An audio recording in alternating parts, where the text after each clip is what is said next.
Allora, ogni anno noi facciamo questa festa, quest'anno l'abbiamo fatta avanti perché c'era domenica Natale, domenica primo dell'anno e quindi l'anno nuovo è già iniziato. Possiamo farci gli auguri lo stesso, non c'è problema.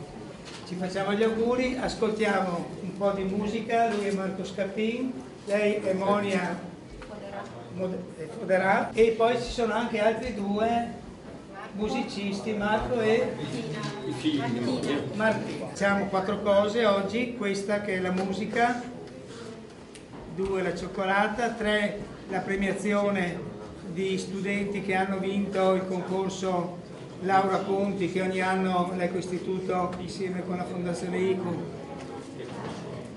lancia per le tesi di laurea di tipo o di economia sostenibile o di ecologia, diciamo, molto largo il discorso. Oggi ne abbiamo 2 da premiare, ce ne sarebbero altri ma non sono potuti venire, insomma intanto premiamo i 2 presenti e poi faremo uno spettacolo teatrale, teatro di figura, non so Gigio come lo chiamano il tuo teatro. Io ho letto teatro di figura, questo è uno spettacolo che è la terza parte di una trilogia che riguarda mestre, diciamo, mestre operaia, mestre storica e questa è la mestre di oggi. Quindi è quasi una novità, è stato presentato un mese fa a Zero Branco e poi basta. Questa è la rivista Gaia, chi non la conosce già può venirsene a prendere una copia, questo è l'ultimo numero, il penultimo e il terzultimo, questo è il giornale di battaglia, Terra e Acqua, quello che si esce più spesso, Gaia esce ogni stagione, Terra e Acqua ogni 2 mesi ed è quello che diciamo lancia più le iniziative, infatti in prima pagina c'è la cosa di oggi e poi c'è la benedizione degli animali di Sant'Antonio Abate il 17 gennaio e poi quella che abbiamo fatto l'altro ieri, l'Epifania della Terra contro lo scandalo della Pedemontana e via via ci sono tutte le cose, non tutte, molte delle cose che ci impegnano come ambientalisti nel Veneto. C'è una pagina sull'idrovia, una pagina sulla manifestazione in Palantina nel Cansiglio che abbiamo fatto il 13 novembre scorso, eccetera. Quindi anche questa siete pregati proprio di venirvene a prendere se non le avete. Questo è invece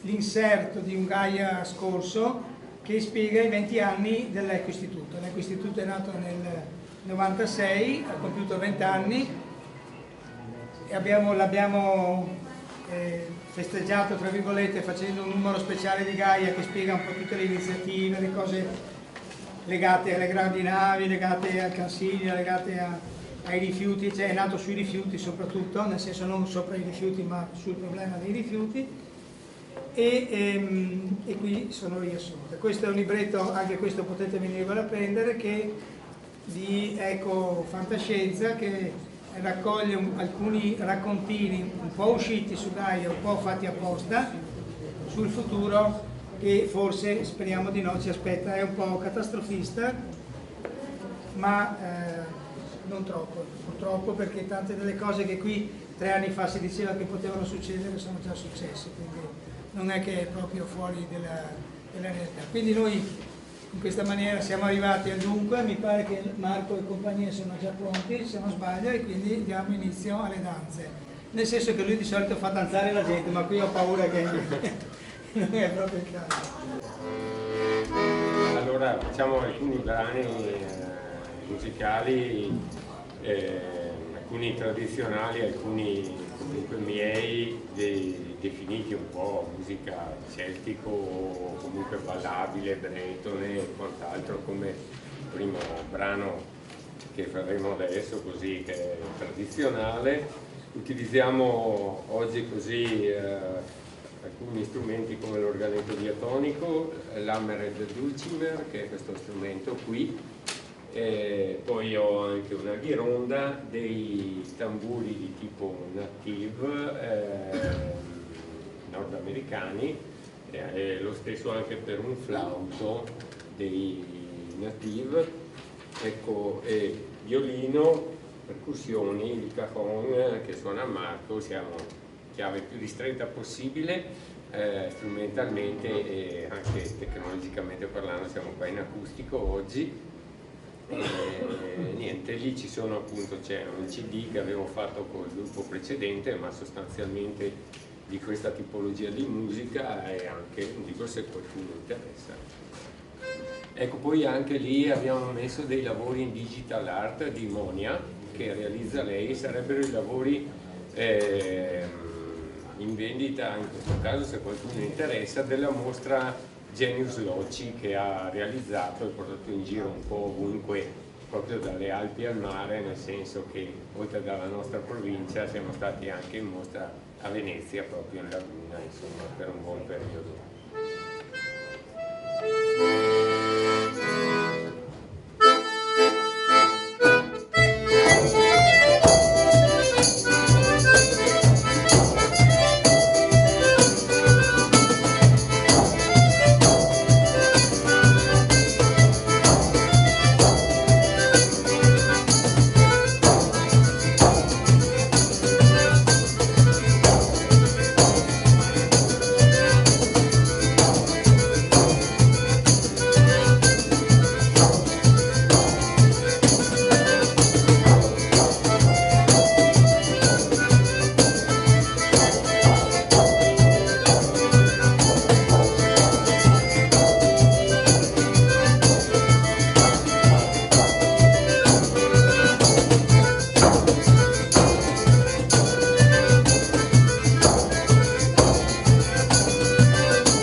E comunque il gruppo ha un nome che è Ventus Adversus, ovvero vento contrario, perché spesso ci troviamo ad andare un po' controcorrente, normale.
Facciamo adesso una danza tradizionale bretone che è la danza dell'orso.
speriamo. E poi vediamo il video di tutto.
Allora passiamo adesso a questo secondo passaggio veloce, che è la presentazione da parte di Tonio De Savognani e di Giancarlo Gazzola, che è nascosto dietro la colonna, è il vicepresidente nazionale di Mountain Wilderness, tutta gente sugli 8000, qua siamo massa a rasoterra per loro, infatti sbagliano le spine perché non le vedono, perché guardano sempre sopra. E chi è che parla? Giancarlo? Tonio? Allora, questa associazione internazionale è nata però in Italia, aggregata all'inizio, cioè nata da un'idea di alpinisti tutti attivi nel club alpino, la maggior parte accademici, cioè quelli con un curriculum alpinisticamente importante, gente che praticando la montagna aveva capito che si parla della fine degli anni ¡80, aveva capito che la montagna era già in quegli anni in pericolo, cioè l'ultima frontiera, diciamo così, della colonizzazione umana ed è ancora al giorno d'oggi la montagna, che era rimasta relativamente meno modificata proprio per la difficoltà dell'ambiente.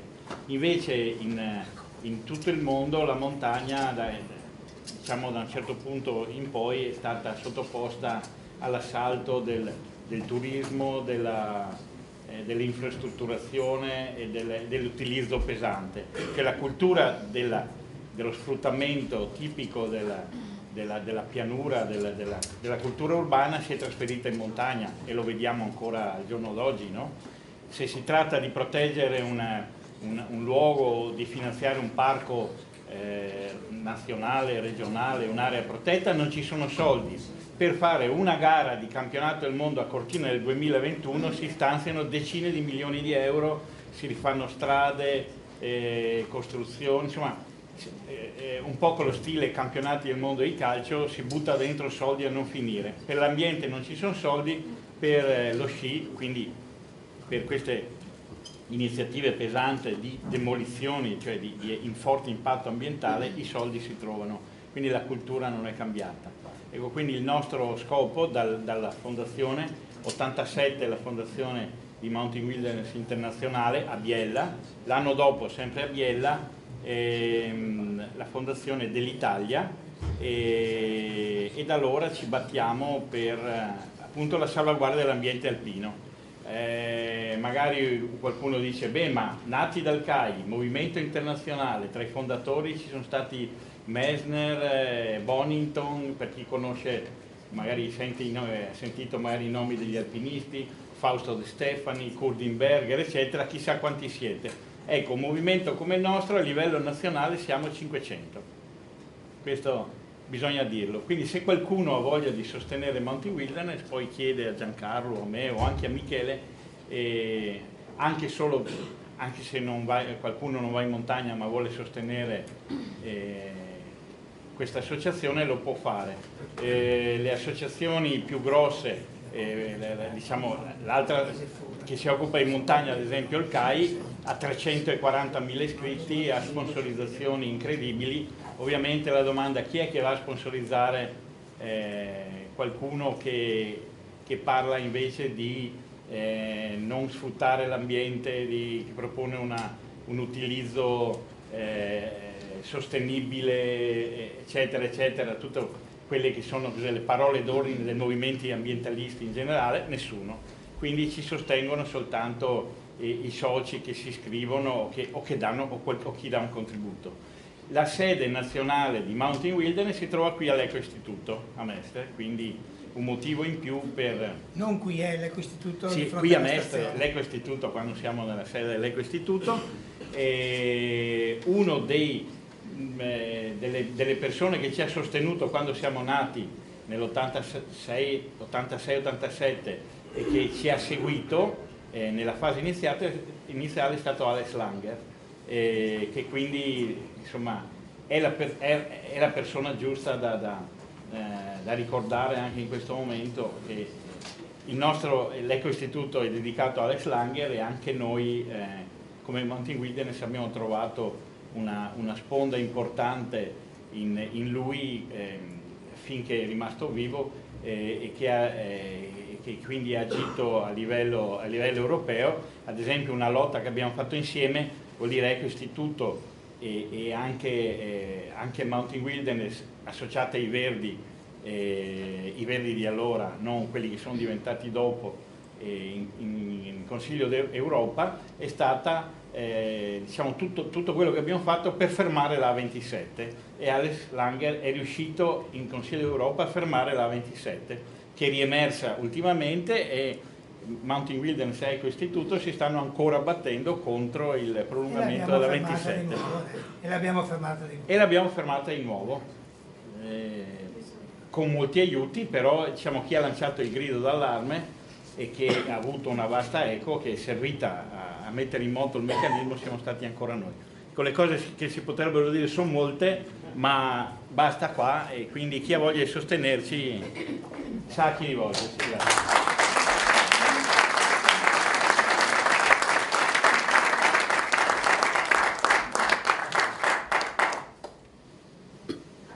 Elena che ha fatto un sacco di lauree. Questo è un brevissimo flash di tutto quello che riusciamo a fare, una piccola parte, un piccolissimo riassunto della nostra associazione.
Siamo al concorso ICU Laura Conti. ICU è la fondazione dei consumatori che ha sede anche lei come Montauino Espresso all'Ecoistituto, e Laura Conti è quella ecologista morta tanti anni fa ormai, che è stata per noi un po' la maestra nell'81, quando abbiamo cominciato con la prima Università Verde al Massari, ancora la relazione iniziale, anzi quella volta qui al Cinema Disney a 2 passi da qui, con la gente fuori dalla porta, e poi l'anno dopo, e poi l'anno dopo ancora, e poi ci siamo trovati in Parlamento assieme per un paio d'anni, anche lei col PC o con i Verdi, insomma, ma non si vedeva la differenza in quel momento. Abbiamo fatto per esempio il referendum contro il nucleare. Laura Conti è stata una delle persone che nell'87 ha rotto le scatole dentro il PC finché ha portato il PC a essere d'accordo di fare il referendum sul nucleare. Se non c'era questo passaggio, cioè se non si rompeva questo fronte filo nucleare che era prevalente in quel momento non solo nella DC ma anche nel PC, non si sarebbe fatto il famoso referendum e non si sarebbe cambiato un bel pezzo di storia italiana. Questa è Laura Conti, per dirle in 2 parole, ma lei era consigliera regionale durante Seveso, e con Seveso ha fatto l'ira di Dio perché le donne potessero per esempio abortire nel momento in cui c'era il rischio che nascessero bambini malformati. Quella volta Comunione e Liberazione ha fatto una campagna pazzesca contro di lei, e poi ha fatto quel libro magnifico che si chiama Un bambino con una bimba con la faccia da lepre, e adesso non me lo ricordo esattamente, che è diventato un film e che racconta questi bambini con la faccia da lepre. Sono i bambini di Seveso che avevano questa reazione. Bene, questo per dire che Laura Conti come Alex Langer sono un po' i 2 fari del nostro Ecoistituto. All'uno abbiamo dedicato all'Ecoistituto, all'altra abbiamo dedicato il concorso tesi di laurea, che è 17 anni ormai che si fa, questo mi pare sia il 17° anno se non sbaglio. Bene. Hanno partecipato anche quest'anno tantissimi studenti da tutta Italia, 101, Paolo tu sai i numeri giusti, 130, ero rimasto indietro, 130, Paolo Stevanato, Franco Rigosi, il sottoscritto e altre 2 persone siamo la giuria, le altre 2 persone sono a Roma, e questo lavoro di analizzare 130 tesi non me lo raccomando, insomma. E devo dire che non c'è mai stato nessuno che ha detto ma com'è la mia tesi, deve essere premiata, come mai premiata. Cioè il lavoro è un lavoro serissimo, nel senso che facciamo un'analisi dettagliata del tema, di come viene trattato, della filosofia che c'è dentro la tesi. Ovviamente se uno fa una bellissima tesi sugli inceneritori, per difendere gli inceneritori abbiamo qualche problema a premiarla, insomma, anche se magari tecnicamente, ma abbiamo fatto un lavoro comunque che è andato al di là molto di quello che prevedevamo. Il totale delle tesi che in questo momento sono in Ecoistituto superano le 2500, siamo forse a 2800 tesi, che vuol dire che l'Ecoistituto sta scoppiando solo di tesi di laurea. Ci sono 2 pareti intere piene, stiamo lavorando per renderle più gestibili, nel senso che attraverso il sito stiamo lavorando, Paolo, Maurizio Ercole che è qui nascosto da qualche parte, insomma, perché chiunque clicchi nel sito dell'Ecoistituto con delle parole chiavi trovi le tesi, ma non per leggerle, perché noi non possiamo dare le tesi, possiamo però dire c'è questa tesi, ha questo tema, e dare la mail dell'autore in maniera che chi vuole lo contatta, l'autore può mandargliela oppure può stamparla, eccetera, eccetera. Alcune di queste tesi sono diventate dei libri, qui c'è Marco Ciotto, no, si è nascosto lì dietro, che l'anno scorso ha vinto il concorso e ha avuto la tesi Consumare carne, che molti di voi avranno letto, un libro dell'ICU e anche di Gaia, l'abbiamo dovuto ristampare perché va via ancora alla grande nelle librerie, e quindi il tema del concorso non si chiude solo nel concorso stesso. Alcuni studenti che hanno fatto la tesi, premiati o non a seconda dei momenti, hanno fatto poi articoli su Gaia. Ci sono 20 articoli su Gaia fatti da persone che hanno fatto le tesi non per riassumere la tesi, ma partendo dalla loro tesi per trattare un argomento. Mi ricordo adesso in questo momento una di un torinese che ha fatto una tesi molto strana, no? Che all'inizio diceva ma cosa, l'eolico legato alle ferrovie, dice ma cosa c'entra, ti ricordi, no? e invece lui ha studiato come il passaggio dei treni in certi punti faccia girare talmente tanta aria che mettendoci lì una paletta eolica funzionava alla grande. Funziona, l'hanno fatta, poi l'hanno applicata. Per dire, questo è uno degli argomenti per dire che sono venuti fuori. C'è uno studente che viene premiato oggi ma che non è qui presente, che ha fatto uno studio su imbarcazioni per la laguna di Venezia che non facciano onde, per esempio. Purtroppo oggi è all'estero, ma un giorno lo presenteremo, faremo un incontro su questo. Parliamo dei presenti. I presenti non sono la prima premiata, cioè il primo premio, che è Lucia Menza, che ha fatto una tesi sul diritto d'accesso in materia ambientale, non è la seconda, che è Angela Guzzone, che ha fatto una tesi sui servizi di trasporto urbano non tradizionali, car sharing e BlaBlaCar. BlaBlaCar è diventata una tesi laurea e non è neanche l'unica. Ma la terza, che è Antonella Geri, che io chiamerei qui. Ci sei? È venuta accompagnata da un po' di parenti perché aveva paura di essere malmenata, invece non abbiamo solo premiate. Non facciamo nulla di male. E non abbiamo neppure una sedia da offrirti. Ti metti qui perché poi adesso ci dovremmo... No, dai, lascia.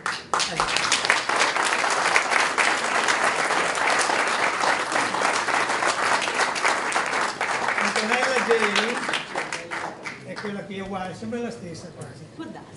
Verso la tutela dei diritti degli animali. Allora Marco, hai visto che il tema funziona.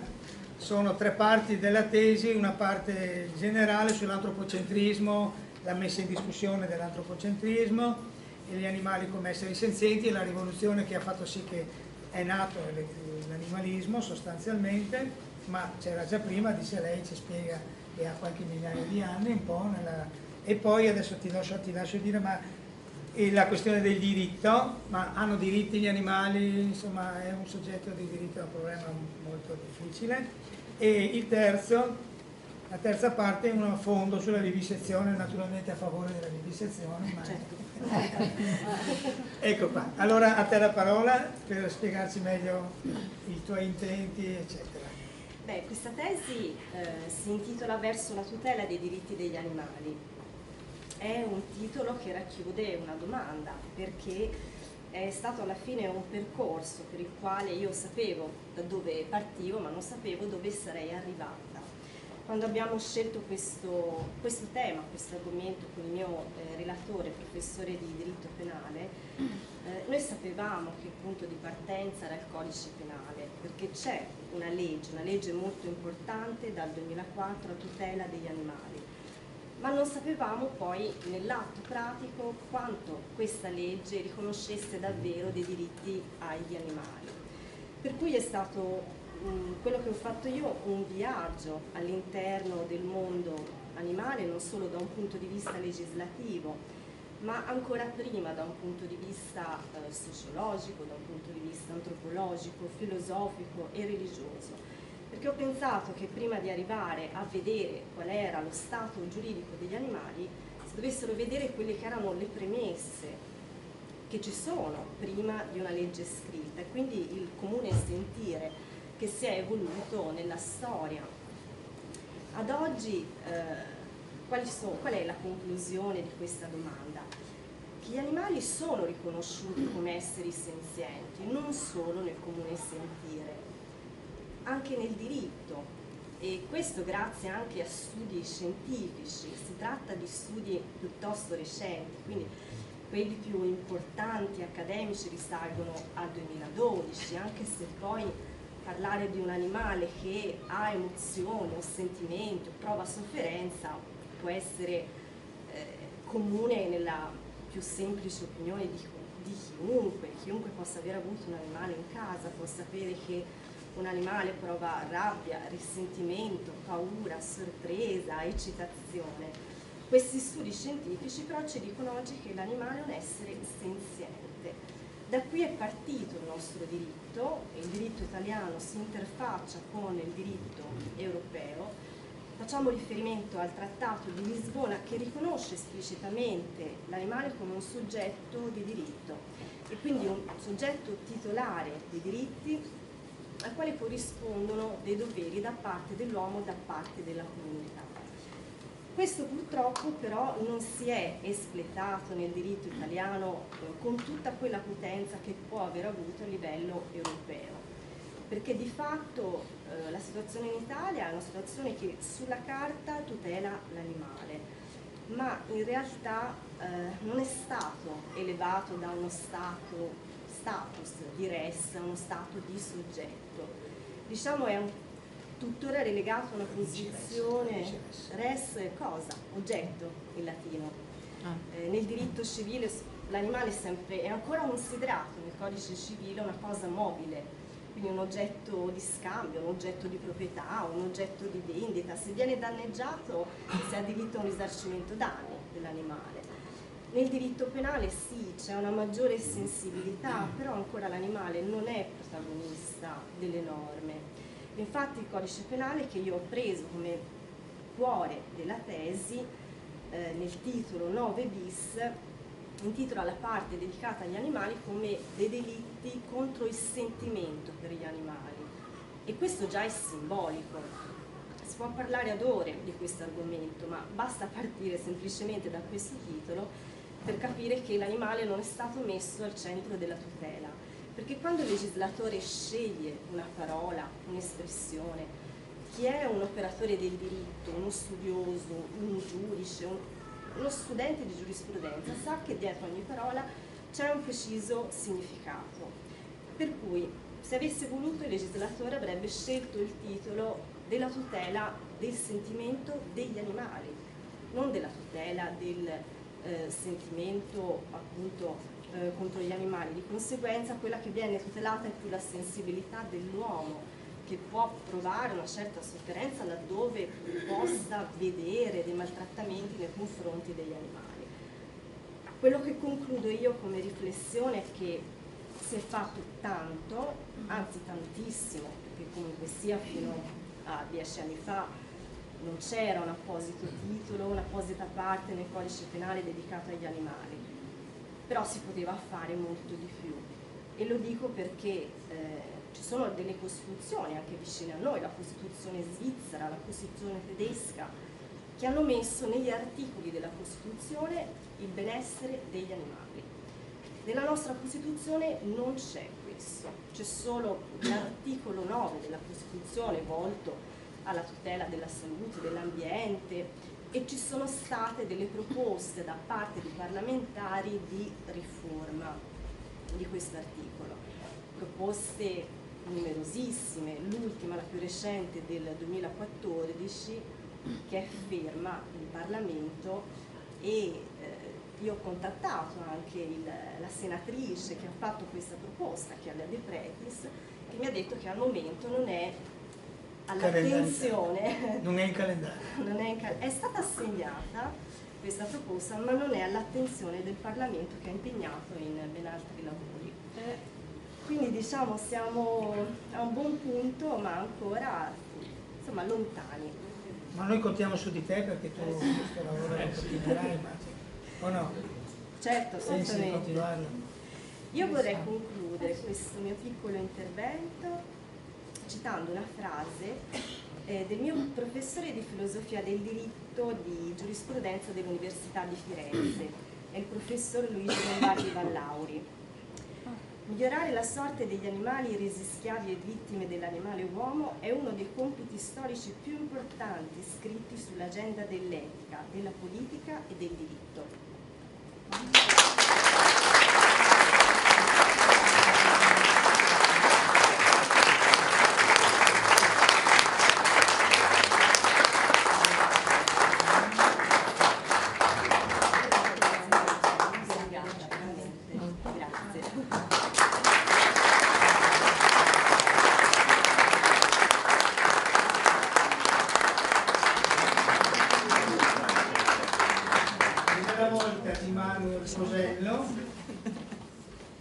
Cognome tipicamente veneto, perché qui a Venezia ne abbiamo, sarà parenti di questo, sarà parenti di quello, non sei parente di nessuno di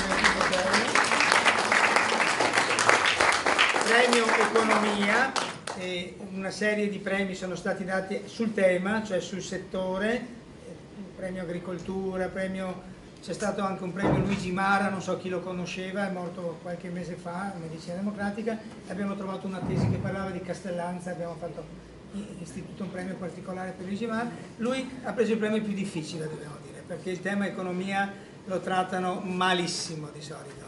Vi assicuro che le tesi di economia che ci arrivano spesso sono veramente da piangere, cioè la rimasticazione di cose che hanno qualche, non decennio, qualche secolo talvolta.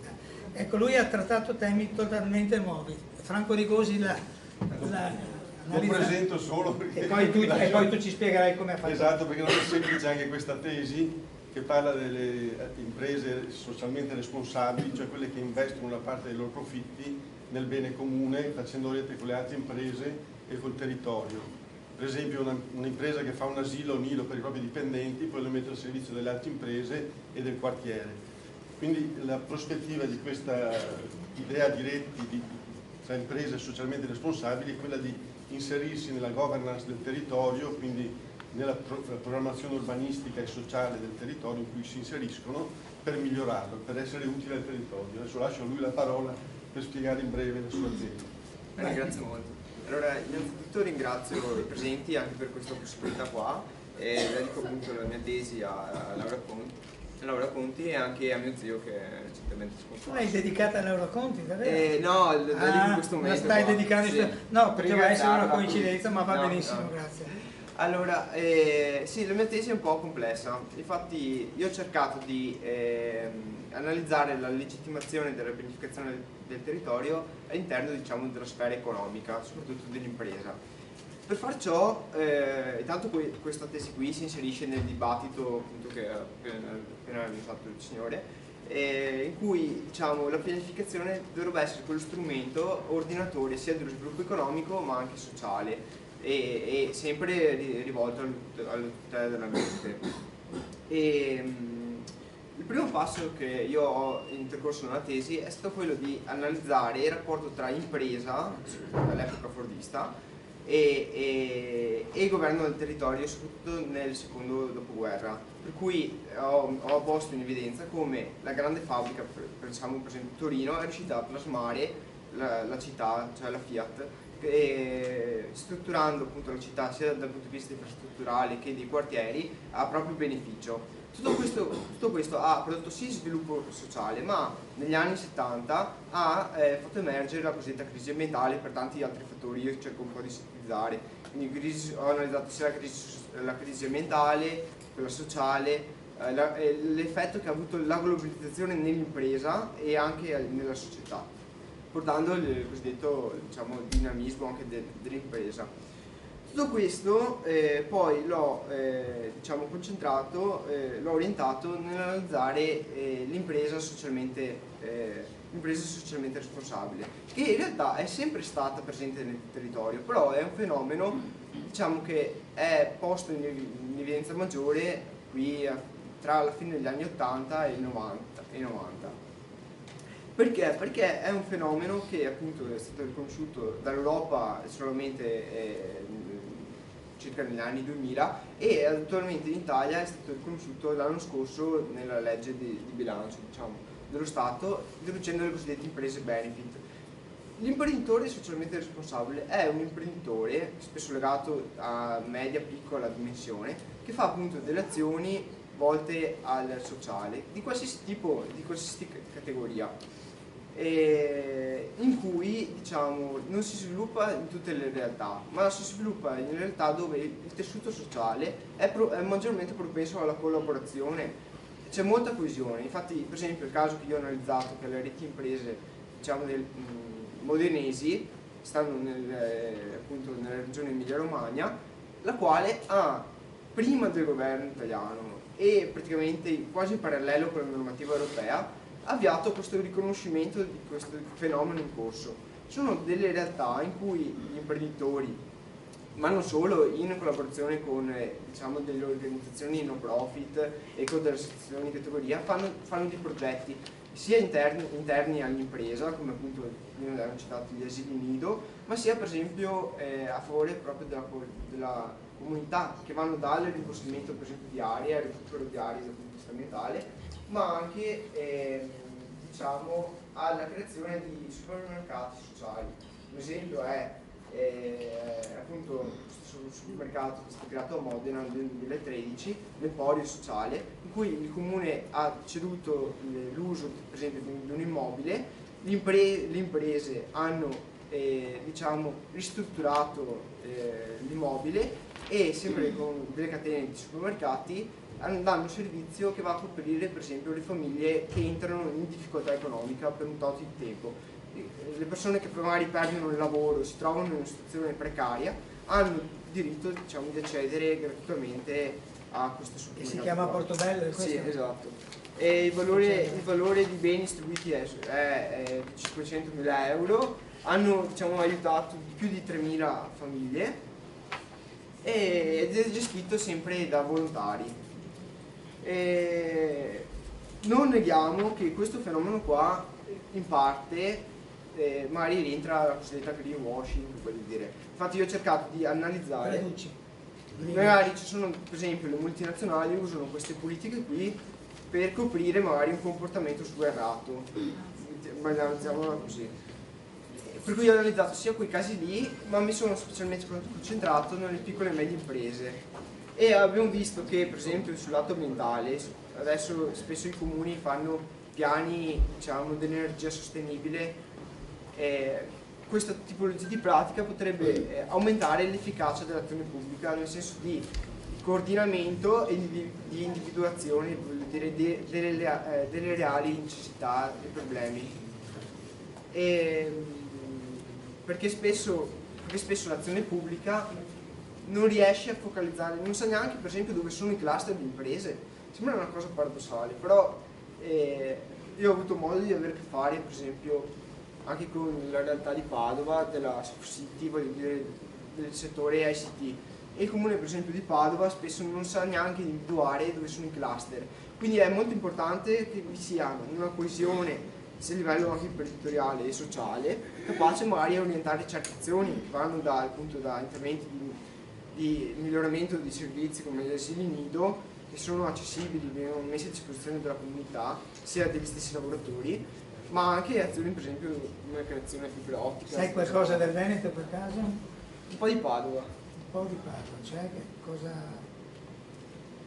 che esperienza ci potrebbe essere? Che diciamo la regione Veneto nasce, cioè la cultura dell'imprenditore in Veneto è molto diversa dalla cultura dell'imprenditore emiliano, nel senso che secondo me, dall'esperienza poco avuto, questo fenomeno qui in Veneto è molto frammentato perché l'imprenditore ha un'etica di successo, diciamo, più individualistica. Cioè lui vuole puntare, vuole riuscire appunto a ottenere il suo proprio successo, magari senza proprio fare tanto rete. Invece in Emilia Romagna, a Modena, ma questo qua so che è presente anche a Bologna e in altre località circostanti, è molto più facile fare una coesione, fare rete. Mettere assieme, infatti queste realtà qua che io parlo sono realtà molto diffuse, sono realtà che nascono dai distretti industriali, dove sia diciamo, lo sviluppo ma anche a livello intellettuale, proprio della conoscenza del produrre, nasce appunto dall'interazione tra persone. Cioè è impensabile che lo sviluppo economico in questa circostanza globale non possa venire magari da solo, voglio dire, è molto più difficile, perché uno sia illuminato, voglio dire, però far rete aiuta tanto al tessuto sociale, secondo me. Anche più reti familiari che reti sì. Bene. Grazie.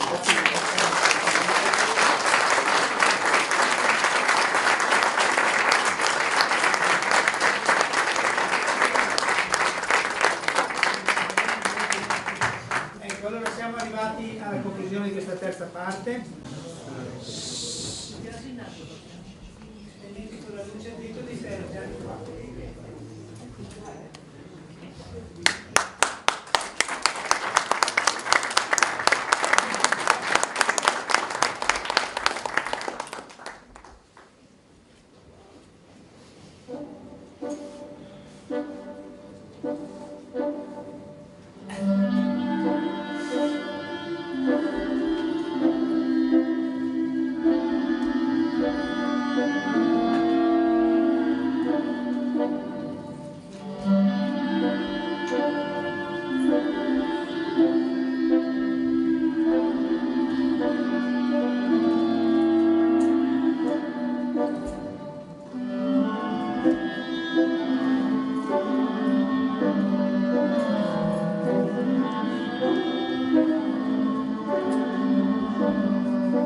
La storia che state per ascoltare è realmente accaduta. E quando Lumi me la raccontò, che era incita del primo bimbo, mi disse: vuoi farne uno spettacolo? È una cosa bella, non dico di no. Però dovremmo essere noi a raccontarla, noi i protagonisti della storia, noi in prima persona. E così ho dovuto accettare.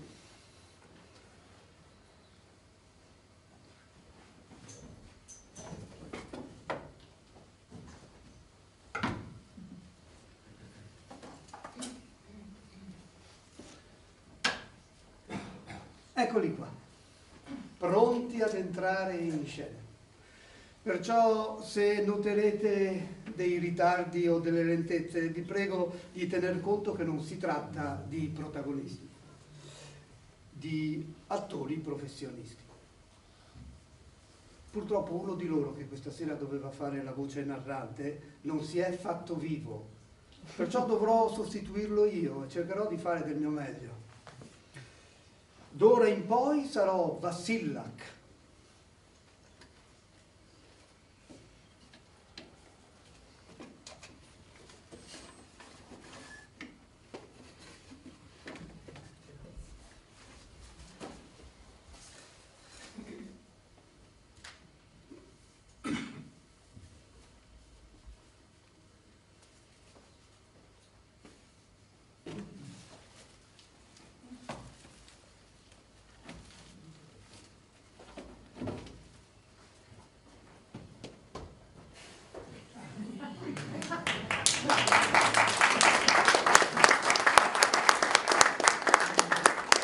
Le rose sono come noi altri albanesi, siamo fatti con le spine come le rose, l'importante è saperlo e non si fanno danni.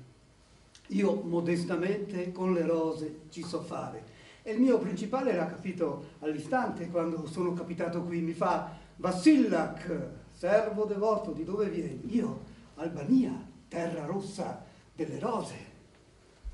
Kavrat, sopra il monte Korab, o dolce montagna del Korab, piangi con lacrime di pietra l'ira del torrente Orit, così dice il poeta. E lui mi fa: beh, che aspetti lì sull'uscio? Vola a curare il mio giardino. E io qui sono volato, letteralmente volato. Nella mia vita ne ho cambiati tanti di mestieri. Io ci so fare anche con i motori, datemi un catorcio, ma che abbia le ruote. Ve lo rimetto in pista. Qui sotto in garage ci sono tantissime auto d'epoca per i matrimoni di prima classe, perché Villa Fiorita è specializzata in matrimoni di lusso. Qui dietro c'è il salone rococò, con la vetrata sul pontile, arriva il burchiello, scendono tutti in bautta, trac, avanti, trac, tornate indietro, stringere, sorriso, trac. L'altro giorno che si sposava l'avvocato Gentili, quello con lo studio in Piazza Barche, erano più di 300 invitati e tutti in bautta, e il servizio fotografico l'ho fatto io. E questo è l'arco dell'ingresso principale, quello con le roselline bianche, le più profumate. Beh, un lunedì, che è giorno di chiusura, viene a trovarmi il mio amico Ginko, eccolo là, assieme a sua moglie Lumi, eccola là. Si sono sposati da poco, un matrimonio modesto, poca baklava, niente lugumi, perché non possono permetterselo. Al momento Ginko e Lumi vivono in casa dei genitori di lei. Arriva con una lettera di suo padre da Kavrat che dice: caro Ginko, ho saputo che in Italia hai fatto i soldi, mi fa molto piacere del tuo matrimonio con 300 invitati e anche che hai fatto arrivare i regali con un tir, e buona l'idea di fare il viaggio di nozze in Jaguar rossa. Mandatemi il servizio fotografico e quando lo vedrò ballerò per 4 giorni e 4 notti in vostro onore. L'hai combinata bella, eh? Poi a me è venuta un'idea, ma d'altra parte, se non ci si aiuta tra compaesani, li faccio Ginko.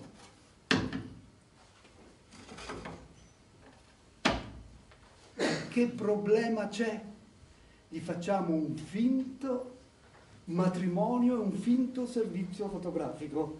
Tu vieni qui un lunedì, che è giorno di chiusura, indossi uno smoking, ne abbiamo 300 di tutte le misure, e lei vestita da sposa, e girerete sotto il bersò, clic, e poi tu berrai alla sordina di lei e vi inseguirete nel labirinto delle rose, clic, clic. E per quanto riguarda il viaggio di nozze in Jaguar rossa, ma che problema c'è? Ne abbiamo tante qui. Anzi no, facciamo con la Rolls Royce, Cosa dici? No, hai detto Jaguar. Va bene, Jaguar sia. Come la vuoi? Viola? Verde? Hai detto rossa. Rossa, eccola qua. Bene, E per quanto riguarda gli invitati, gli mandiamo il video degli invitati dell'Avvocato Gentili. 300 invitati e tutti in bauta. Il servizio l'ho fatto io.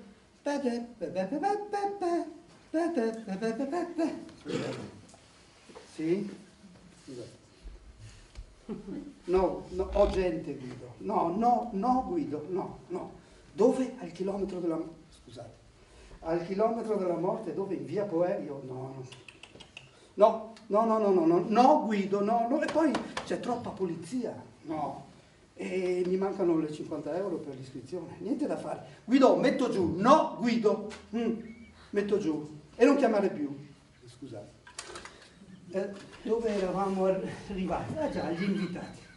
E allora, un lunedì, che è giorno di chiusura, Villa Fiorita si è aperta per il loro finto matrimonio di fiaba, perché a me, come una fiaba, è stata raccontata e così la voglio raccontare a voi.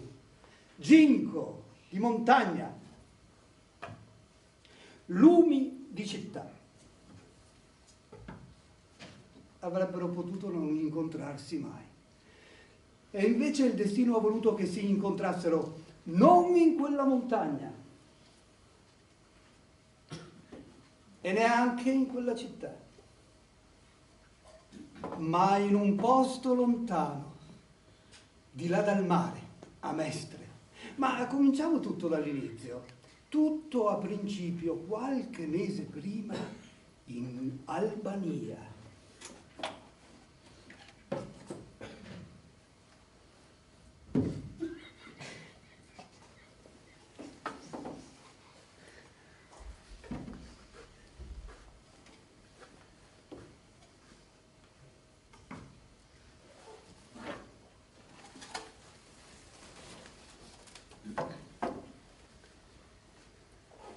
Siamo a Kukës, una cittadina sulla valle del Drin, ai piedi del monte Korab. O dolce montagna del Korab, piangi con lacrime di pietra l'ira del torrente Orit, così dice il poeta. Lumi ha 16 anni e vive assieme al fratellino Bato a casa di nonna Svetla. È notte, tutti dormono.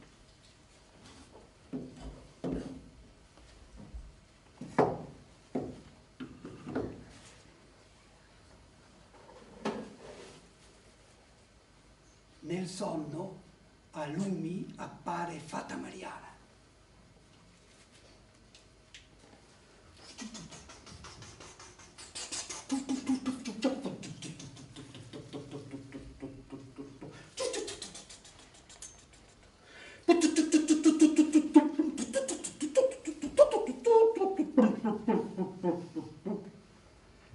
Lumi, sono Fata Mariana.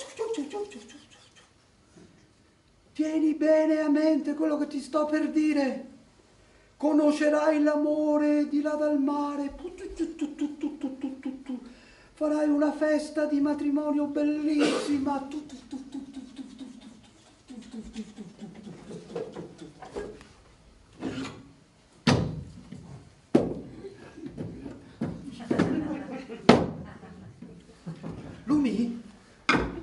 Lumi, ascoltami, devo dirti una cosa molto importante. Nonna